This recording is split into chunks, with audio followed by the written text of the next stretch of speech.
The search lasted 4 hours. Masanse wamekamkeja yako wamevuruga for 4 hours. Wanatafuta nini hiyo? Yeah. Everything in the house was turned upside down. They told my wife that they were looking for seditious publications.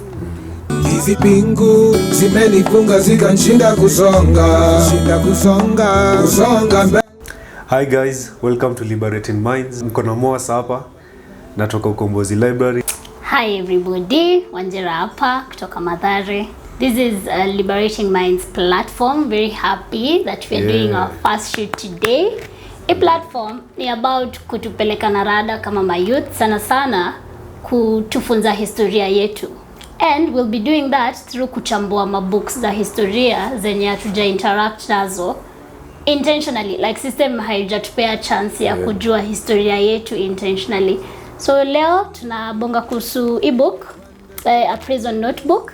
And before Moas tells us more about it, allow me to read a snippet of the book to introduce you the viewer. Arrest and interrogation. On Thursday, June 2nd, 1982, 6 armed plainclothes policemen knocked on the door of my residence at Kenyatta University campus, Nairobi. This book was written by Professor Maina Wa Kinyatti. He was a university lecturer in KU. And this is narration yake ya vile historia yote ilianza. And demanding to search the house. In defiance, my wife told them that they could not search the house without a warrant. They pushed her out of the way and walked in. I was not in the house. The search lasted 4 hours. Masanse wamekamkeja yako wamevuruga for 4 hours. Wanatafuta nini hiyo? Yeah. Everything in the house was turned upside down. They told my wife that they were looking for seditious publications.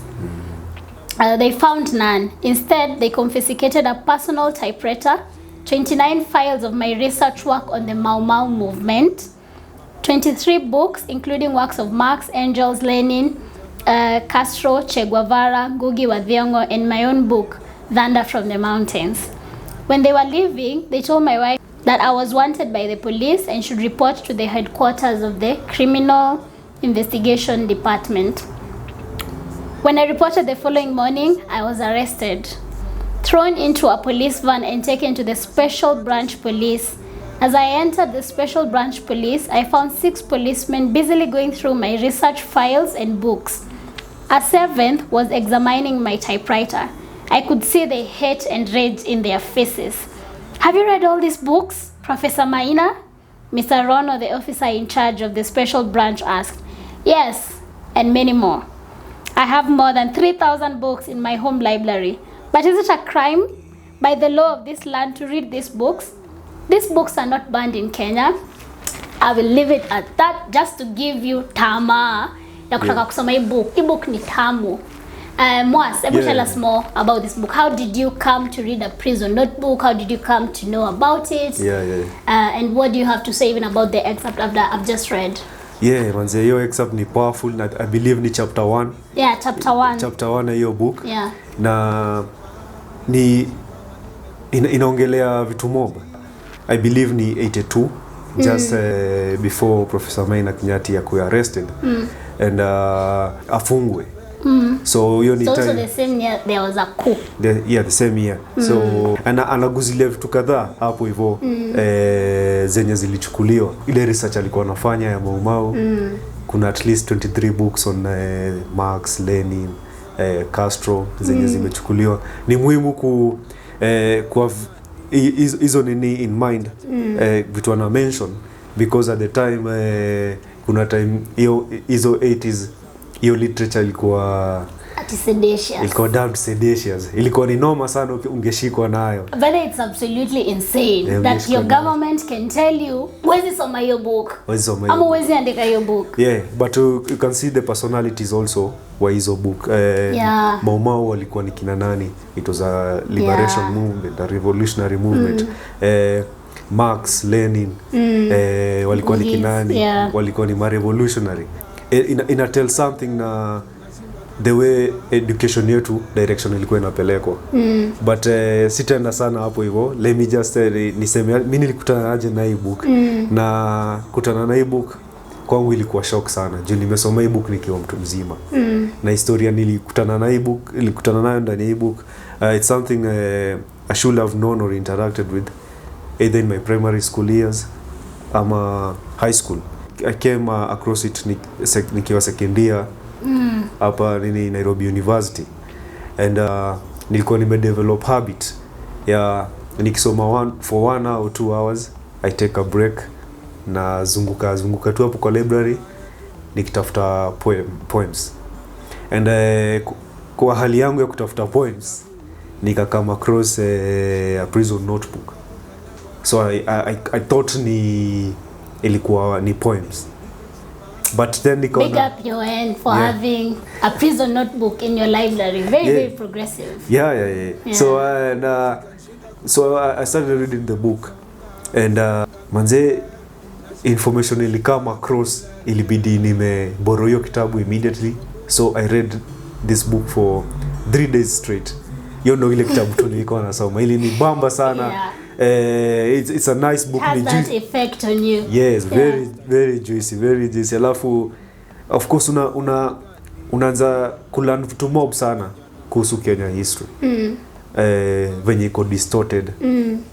Venye issues zingine ziko sanitized. So unalani knowledge yote ulikutana nayo samo ilikuwa control. Through a book Maina naongelea wase kama kina Kimathi, ataongelea Pinto, yani ataongelea mashujaa kadhaa wenye kwa masomo yako yote walikuwa ngani ka chapter ka page kwa book, ama ni mwalimu alikuwa anaipitia tu juju, only to realize that these were great men and women that tunafaa kuwajua sana na kujua historia yetu. So hii book ilinionyesha umuhimu ya kujua historia yako, penye unatoka, penye uko na penye unaenda. Ukiikosa inakuwa ni noma sana, unajipata kwa hii situation yetu tuko tunajiuliza ni aje population yetu imekuwa passive hivi. Even in front ya vitu mob zinafanyika dhidi ya youth, dhidi ya watu, poverty, unemployment, lack of housing, basic needs hizo kama food na healthcare zimekuwa ni noma sana, na hii ilikuwa one of the books that introduced to root causes hizi tuko nazo zote. Mimi vile niliinteract na hii book ilikuwa 2016. Okay. Nilimaliza high school 2015. 2016 kulikuwa na killings mob sana mtaani. Tunabonga kuhusu Madhare. Tunabonga kuhusu kuset up Madhare Social Justice Center. Gasheke akaniambia Onjera, enda kwanza usome hii book. So I went, nilikuwa na kamtaa of course na Badhi na Buddha. I went home and I started reading this book. Hata food iliungua. Nilikuwa napika sana. Ni noma hiyo style. Hiyo book ni noma hiyo style. I remember because mother was like, "Si umaliza kupika kwanza, Wanjera ndio usome vitabu zako." Yani this book ilini consume. It took and I remember when I was returning the book to Gasheke, I told him this book fired me up. It lit up a fire in my soul, in my heart, and it birthed me as a patriot. Ilini birth kama huyo Wanjera alikuwa Sabasaba, akisema when we lose our fear they lose their power. This is that book that gave me hapo ndo imetoka hiyo spirit imetoka hapo. Kiangalia kwa kadem na suna imetoka kwa hii book, yani it has, it's sweet, it's so true, it's so beautiful, because for the first time I was interacting with my true history, and haiko romanticized, haiko diluted, haijafichwa, ni raw, the rawness of our story as a people, which is very important, because before tuanze kusema this is what we want as a country, this is where we are going, we must know where we are coming from. And if where we are coming from atujui ama tunadanganywa, tuta mess up every other time. How Uhuru Kenyatta was able to be president of this country is because we don't know our history as a people, you see. So this book opened my eyes like Moas. Hata mimi nilisoma na 3 days. Naamka asubuhi a prison notebook. Nikimaliza kazi zangu za keja a prison notebook. Nikienda kudoze I read myself to sleep in this book. It was that good. And I challenge you kusoma hii kitabu. It changes how you think, it changes how you see things, it flips something inside your mind. And then unataka kujua what else has been hidden from me, because I felt betrayed by my history. ile ya serikali, because mimi nilikuwa student wa history sana. Nilikuwa najua history kama hiyo ni yangu nimejiwekea kando. You see those subjects that you know hii lazima nigonge. So I really loved history back in school, and to learn that I was pacified, I was lied to, I was intentionally bana, I felt very bad. And even that's why we're having this platform. Kwa sababu tumesoma historia yetu, it is our duty and responsibility to have other young people on board. Kwa sababu it's not a reserve for us or for activists, because activists wengi pia wamesoma hizi books.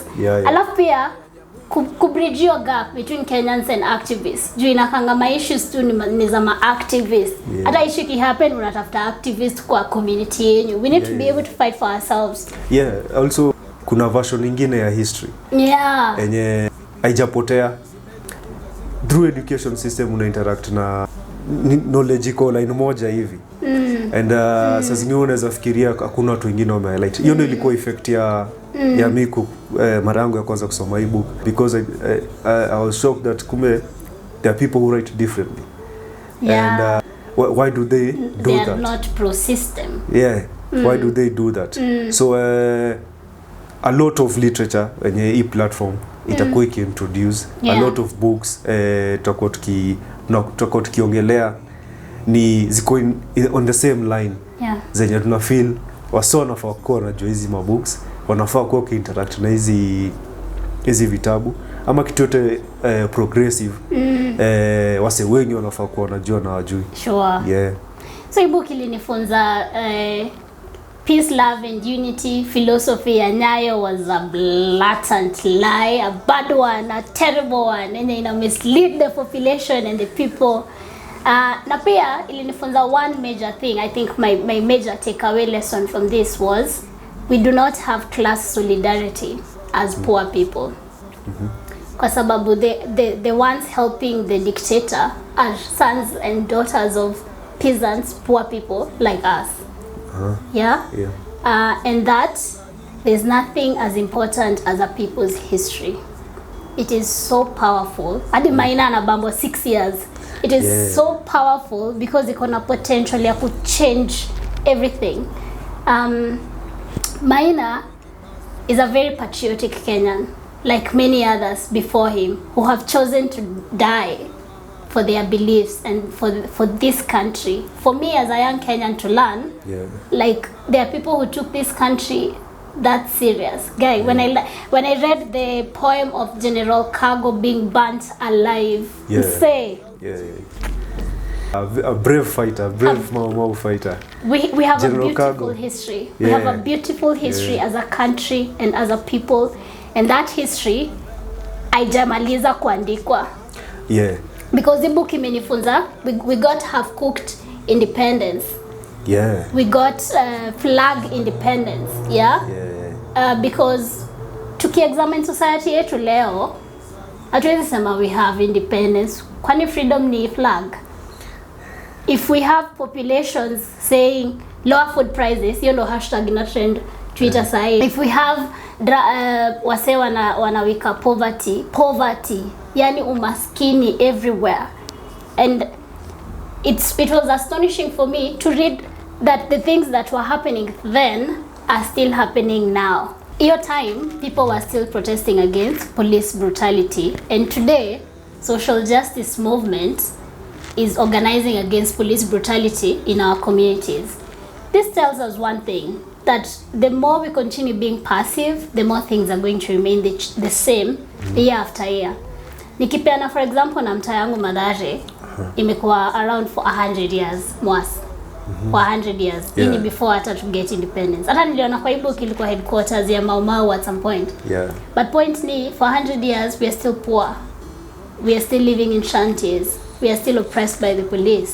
Meaning hii ni narrative lazima tuanze ku challenge sahi as a country and as a people. Things have to change. When things remain the same for some time, kuna hiyo chance ya tuna normalize vitu. So oppression inakuwa is a normal thing. Poverty ni normal thing. Unemployment tunashinda tukisema kuna siku society itakuwa iko. Nani alisema hivyo? So I think Kenya tu nasema how things have not changed back and now. Kwa hii book inashinda ikijirudia sana. I think venye ukoloni maomboleo imeendelea in the sense that nothing changes within a neo-colonial society. So Kenya ili happen ukisema flag independence ni walami wameenda so tumebaki na watu wetu wenye hakuna kitu major wamefanya. Kwanza wame betray the revolutionary agenda of the time because the war for freedom ni through Mau na wengine ilikuwa na agenda ya land and freedom. Land and freedom and we never got the land. So kutoa hizi shida zote tunaongelea leo hazikuwa addressed from 1963. So zime persist, zimeenda zikiwa noma sapaka penye tuko. E-book I think power e-book ni hiyo kutu remind because probably pia kwa nini Maina and his colleagues were arrested. Documentation is very important. Were arrested at the time is because hizi ndivyo vitu walikuwa na address. Hizi ndivyo vitu walikuwa Professor Maina ana exposed to his students back then. Zilikuwa ni vitu critical zenye wasa wanafaa kuwa kijua, zenye zingine tumeanza kujua tukiwa watu wazima sana. Yeah, I think liberating the minds of men, you end up liberating the bodies of men. Kwa sababu kila kitu I think ni mental. The way we think really affects how our lives are in the present. For example, tumekubali the elite watu bebe malengi sana, watu kalie, watu dhulumu, waibe do zetu, hadi tunaambiwa msee bilioni 2 inapotea every day na si tuko tu msee. Na vile life imekuwa hard kwa ground, we need to be active, especially as Kenyan youths. This message is for the Kenyan youths. We can no longer continue folding our hands as all of these injustices continue to happen in our country, because years from now, ebu imagine life watu wetu watakuwa wana live mwas. Kama sahi tunasema lower food prices, itazidi tu kuwa hard kwao. Na ni probably more hard tuko hapa ka generation juu ya issues ziko sorted years back.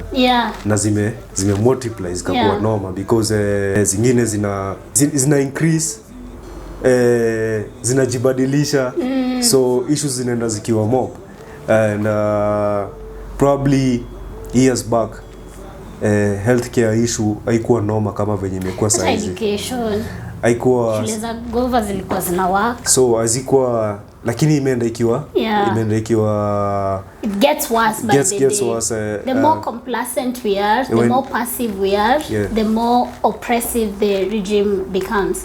And Maina himself was facing a regime at the time, and ni life yake pia kwa hiyo book, dedication yake na commitment ya ina sound kama movie, but in real life it sounds like show true history because through efforts zake I think vile tumesema na platform ku expose waseko hizi kind of literatures. Professor Maina Wa Kinyatti aliandika pia books more. I think kuna more popular books than he zenye watu wameinteract nayo. Maina Wa Revolution Betrayed ni book ingine aliandika na waseo I think ni one of his most popular books. History of Resistance. Ameandika History of Resistance, which is the book tuna review next. The next episode Kachonjo, History of Resistance from 1800 to 2002, Mwa Kenya and Finnish Revolution. So ameandika nini? Vitabu kadhaa including Kimathi Speaks. Hizi ni letters zenye if it was Moi era tungeambiwa seditious material tuwekwe ndani for years as well. Zilikuwa alizi-edit zikakuwa available. So kuna a lot of books and materials that are very progressive that zinaweza faidia wase wengi wanafaa kuinteract nazo. And sisi pekee tulisoma hii book ikatubamba. Sure. Kuna wase kadhaa wameisoma and wakaandika reflections ya hii book. I think me on hata siku hizi kwa social media and other platforms kuna hizi book club. Kuna book club, study groups so nasoma different materials. And in this case wasee walisoma hii A Prison Notebook, and I think walikuwa na celebrate 25 years since its first publication. E-book will come out 1996.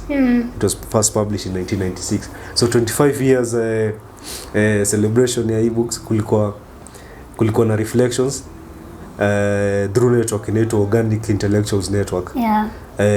Penye wasio na challenges my ideas, dominating ideas za kuinterpret society yetu, and wana challenge ideas za capitalism, neoliberalism, vitu kadhaa, but waliandika reflections za Prison Notebook. So sisi pekee yetu hii book ilitubamba. Kila mtu come across hii kitabu you affect in one way or another. So make sure kutafuta hii kitabu A Prison Notebook, Maina Wa Kinyatti. E-book ili depend patriotism yangu. I have to say that our country may record serious acts of patriotism. Like the one that really blows my mind away is the one General Cargo akikuwa burnt alive. Oh my gosh, for our country, you know, for the faith. Also, it depends my faith in humanity. Hata Maina akiwa prison, there were human beings, magads, nini, by the way he was considered a dangerous criminal. Kwanza akiwa Naivasha prison, kulikuwa na curfew, akitoka kuingia Black Maria anaenda kotini. But still there were people who found the courage to smuggle his letters to his wife and to the international community. Amnesty International ilikuwa very concerned with his arrest, to even bring him some nyama in prison, some bread, you know, just making it a bit bearable for him, and even kumkubalisha atoke nje aote jua, some small things that we might even take for granted tukiwa hapa nje, but they mean so much for someone who's in prison. It deepened my faith in humanity to know that there are strong, courageous men and women who have walked this earth, who believed in equal justice in our very own society. And our very own society, you know, in our humanity, basically. So ni book beautiful, ni book powerful, and Maina Wa Kinyatti, contact ZY, those are the guards that walikuwa wanasaidia Maina. Thank you so much for your patriotism. Probably you never thought a day would come when generations later wanna acknowledge the work you did, but we are here today to acknowledge you for your patriotism. Maina Wa Kinyatti, the work you have done will not be in vain, and I know you know that. History, you know, is on our side. Na hii vita tutashinda. We will write a glorious chapter of the final struggle of our people. We shall win. Tunashindanga tukisema kuna siku mayouth wataungana. I strongly feel the day has arrived. Siku imefika, tujipeleke na rada, to liberate minds zetu, tuanze kujiorganize, because pia Maina alikuwa na emphasize sana the reason all of these things are able to happen is because we are unorganized. Hatuko organized as a people. I can say tumeanza kujiorganize through justice centers hapa na pale, but now we need to learn. We need to liberate ourselves mentally. We need to know when someone is lying to us, akisimama podium, ameiba alafu anakuja kusema mimi nakuja kuwatoa kwa hii shida yenye mko nayo. We need to be smart enough to know when someone is for us, or when someone is for themselves, because politics imekuwa such a luxurious something. Hadi watu wa gava wana resign waenda wa join politics. Juu imekuwa about people enriching themselves. It's no longer about serving the people, and we the people now, because katiba much as iko na issues zake inasema all sovereign power belongs to the people of Kenya. All sovereign power belongs to the people of Kenya. Yani sisi kama wa Kenya ndio tuamue tunataka kuishiaje, ndio tuamue sisi tunataka free education or whatever it is that we want as a society. Like we have the power to decide the path we want to take as a country. Things like extrajudicial killings, ni vitu hazifai kuwa zina happen ever. By the way, it shocks me every time na get phone call boy flani ameangushwa na makarao. You know, like this is a norm. When Kendrokoma brothers were killed, we did not rise up as a nation and say this cannot be happening in the country of Kimathi and Mau Mau. You know, We did not have that. So this platform is for us to kujipeleka na rada, liberate minds zetu, and then it will be easier to forge kupeleka hii nchi vile inafaa. Do things are not okay, and things are not going to be okay with the way we are doing things, even as the young population. Na Wanjira, tutaimalizia venye tulianza. Ulitupatia excerpt, tufungia na excerpt nyingine. The call to the oppressed masses of our people, to those who live in hovers and shanties, to those who are being persecuted, all incarcerated for their ideas. Organize, organize, organize. Till next time, guys. Hizi pingu zimenifunga zikanishinda kusonga mbele, nashindwa kanja shida hapa milele, nahitaji kombozi sahi.